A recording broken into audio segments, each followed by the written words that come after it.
Bismillahirrahmanirrahim. Assalamu alaikum students. I am Dr. Zahid. Today our topic is applications of somaclonal variation. Several significant applications of somaclonal variations have been envisaged in view of its role in crop improvement program.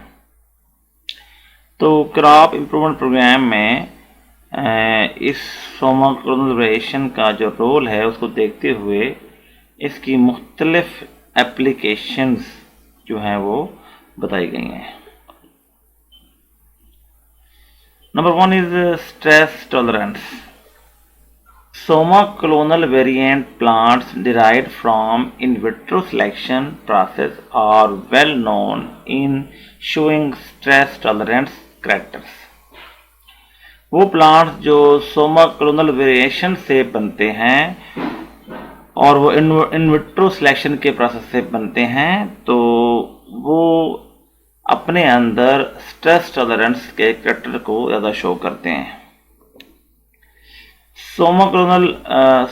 Somaclones can be grown in wide range of adverse environmental conditions in the soil as well as in the surrounding environment। Somaclones को हम मुख्तलिफ किस्म के adverse environmental conditions में grow करवा सकते हैं।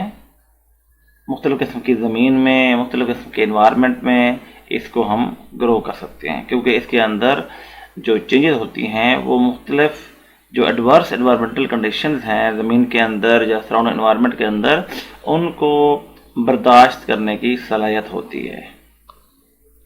Adverse conditions such as soil pH, temperature, water logging conditions will have meagre influence on the growth of somaclones. Adverse condition क्या होती हैं? जैसा कि सॉइल की पीएच अगर ज़्यादा है या कम है, सॉइल का टेम्परेचर कम और ज़्यादा है, या वाटर लॉगिंग है, मीन सॉइल जो है उसके अंदर पानी खड़ा रहता है, वहाँ पे सेम है।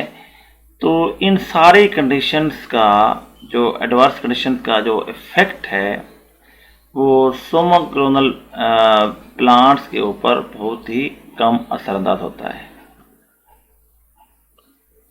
नेक्स्ट जो इसकी एप्लीकेशन है वो है डिजीज रेजिस्टेंस, कि सोमाक्लोन्स जो हैं वो डिजीज रेजिस्टेंस में क्या रोल प्ले करते हैं। One of the most significant feature of somaclones is the presence of disease resistant characters against plant pathogenic fungi, bacteria and viruses. तो सोमाक्लोन का सबसे जो सिग्निफिकेंट एक फीचर है वो ये है कि इन प्लांट्स के अंदर डिजीज रेजिस्टेंस मौजूद होती है, कि वो प्लांट्स जो हैं वो मुख्तलिफ फंजाई, बैक्टीरिया या वायरसेस के अगेंस्ट रेजिस्ट करते हैं। In vitro plants have shown to exhibit wide range of tolerance against microbial toxins। और वो प्लांट्स जो कि इन विट्रो प्लांट्स होते हैं, सोमाक्लोन्स प्लांट्स, वो प्लांट्स जो हैं वो मुख्तलिफ किस्म की माइक्रोबियल टॉक्सिन के अगेंस्ट काफ़ी रेंज की टॉलरेंस शो करते हैं। वो प्लांट उस टॉक्सिन को फेस करते हैं, उसको बर्दाश्त करते हैं और वो किल नहीं होते। नेक्स्ट जो इसकी एप्लीकेशन है वो है phytoremediation. Somaclones are feasible in the cleaning up of soil contaminated with toxic matter. Phytoremediation क्या होती हैं कि प्लांट्स के ज़रिए सॉइल में जो कंटेमिनेशन है उसको ख़त्म करना। तो जो सोमाक्लोन्स हैं ये काफ़ी फिजिबल हैं कि ये ज़मीन के अंदर जो टॉक्सिक मेटल्स हैं उनको क्लीन करने में अहम रोल अदा करते हैं। Therefore, greater degree of access could be seen in decontamination of soil by somaclones in a process popularly known as phytoremediation। तो इसलिए ये देखा गया है कि जो सोमाक्लोन्स हैं उनके ज़रिए हम सॉइल की कंटेमिनेशन को कम करने में बड़ी हद तक ये सोमाक्लोन्स सिग्निफिकेंट हैं और इस साइल को कंटेमिनेशन फ्री करने के जो प्रोसेस है उसको कहते हैं फाइटो रेमेडिएशन। नेक्स्ट एप्लीकेशन है anti metabolite resistance.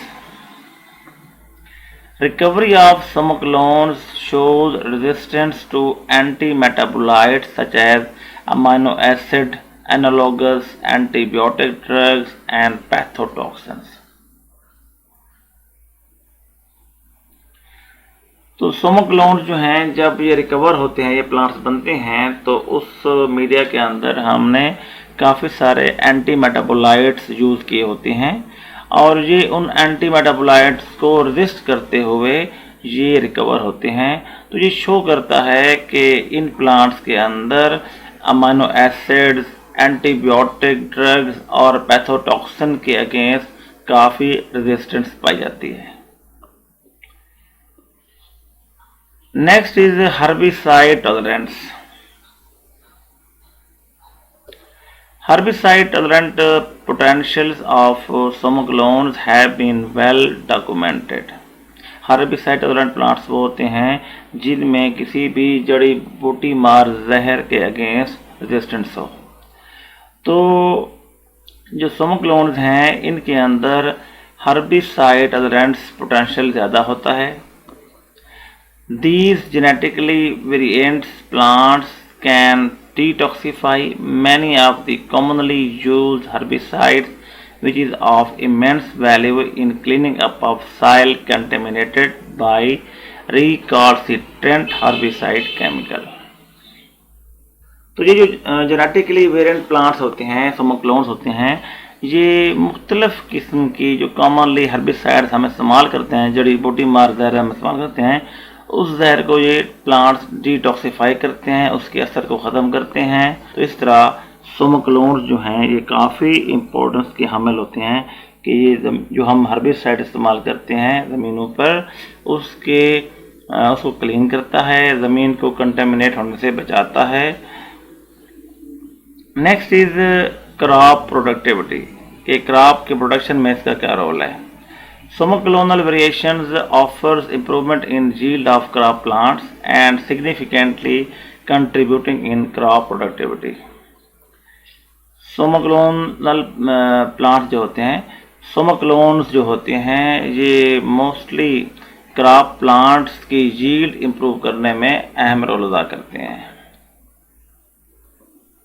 In addition, semiclones improved productivity in plantation crops where generation cycle is long.